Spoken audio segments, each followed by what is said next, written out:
Our depth guard, both types, Terrors of the Deep in patch 6.3.4. Not long ago, Norscan Berserkers had spacing issues resolved, which make them more effective. Maybe that's what was holding the depth guard back long ago, but it's been fixed for a while. They fight hard, and they're kind of scary. For now, let's dive into the stats. Recruited for 1200 gold and 300 upkeep, on Ultra they come with 60 entities, with 7,800 health between them for 130 health per entity. Let's set aside the calls for them to be like aspiring champions, which I respect. How this functions is that it's much harder for entities to fall than other units, even though the total health isn't as strong as, zombie deckhand mobs.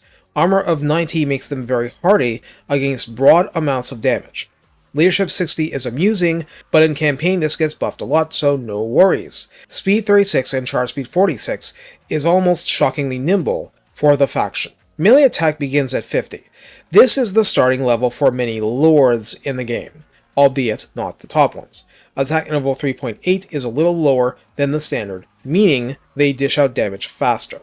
There is no splash damage. I repeat, there is no melee splash damage. Melee defense of 36 is not particularly high, but again, lots of buffs for this in campaign. Actually, for a shieldless unit, this is pretty elite. Weapon strength, reflecting dual weapons, is 64, split base 46, and armor piercing 18, so while a smaller unit in every sense, these are easily Black Orc sword and board level numbers. There is a bonus versus infantry, but it's very mild at 5. Now, melee attack 55 and weapon strength 69 versus infantry is not bad.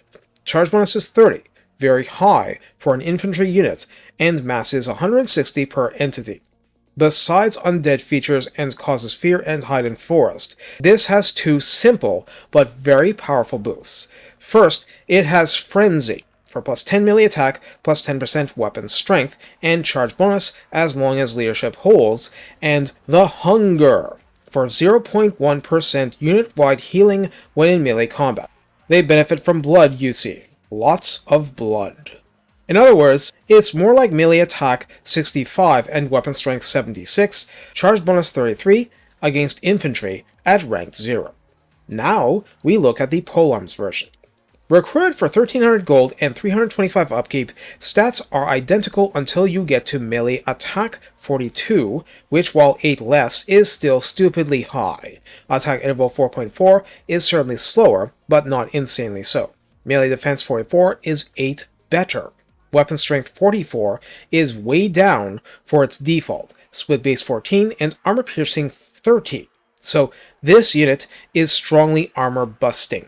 There is a bonus versus large of 28, which is spectacularly high. That wouldn't be bad on a single character. To have it on a unit is insanity. Charge bonus is 20, as in only 10 less, and mass is 160 again. This unit also has Frenzy and the Hunger, and on top of that has charge defense versus large and charge reflection for any cavalry foolish enough to charge into them when braced. Both are aquatic and will fight even more ferociously in shallow water. We can expect more sea battles in Tides of Torment, so this will come up. In the redline skills, held together by screws also buffs Depth Guard, like it buffed the deckhand mobs, at 3 pips granting leadership plus 6 and melee defense plus 6. In other words, potential weaknesses are heavily bolstered. At rank 7 and up, Deadly March slaps on plus 18 armor, plus 8 melee attack, a big bonus, and plus 15% spell resistance, which gets stupid if they're in Luther Harkon's army. In the tech tree, fewer techs apply than for deckhand mobs.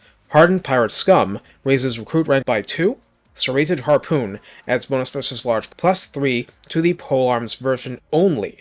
Marine's upkeep gives minus 15% upkeep, which matters with much stiffer upkeep to work with. Unliving Reflexes gives melee defense plus 5 to both variants. Salvaged Arsenal gives plus 20% weapon strength to both, which is stupid powerful. Get it? Get it? Get it. So how do we use Depth Guard? Well, the flavors have distinct specialties. The regular version is intended as a much more efficient way to cut through many infantry units in the game, albeit not as efficient with all of them. Nonetheless, the fact they heal without any babysitting from you hits this hard, and cram into tight enough spaces to do brawling and therefore have plenty of their entities engaged in combat at a time means they are effective, and basically it's a race against time for the enemy to do enough damage to mean something before enough models are cut down that the unit breaks or crumbles. And this is to say they are disturbingly good at it, and I feel the unit has been in a very good place for some time, but people play too little Coast for it to be widely appreciated. Halberds aren't complicated. This is like what Tomb Guard with halberds did for that faction, minus the shields, and with a lot more armor plus the hunger and frenzy. Just imagine them as Chosen with halberds, and you'll be just fine. Honestly, the biggest problem with using this unit to block off flanks is that 60 entities means it covers a lot less ground. So how I've often been compelled to use it is to charge in to slice and dice a monster that's impaled itself against deckhand mobs with polearms or some other equivalent, like rotting Prometheans. Oh, they're absolutely not invulnerable, and having to fight in melee at all makes people think that they're bad units for the faction. But mainly, it used to be the case that they were objectively bad units in terms of performance. Like I said at the start, I think their problem was like the Norscan Berserkers, as in, fix that problem and they perform far better, like they are now. I am extremely satisfied with their performance in the current state, and you don't need to be playing Luther Harkon to get the most out of them. Though it helps, they are stupidly effective at their intended job. Just keep in mind, you might have to chase the enemy somewhat, and neither version has a shield. Well, nothing in the faction has a shield. Nothing. So they're not alone in that. Given this, Vampire Fanatic elites forming an actual unit is scary as hell, and they truly are unliving terrors of the deep.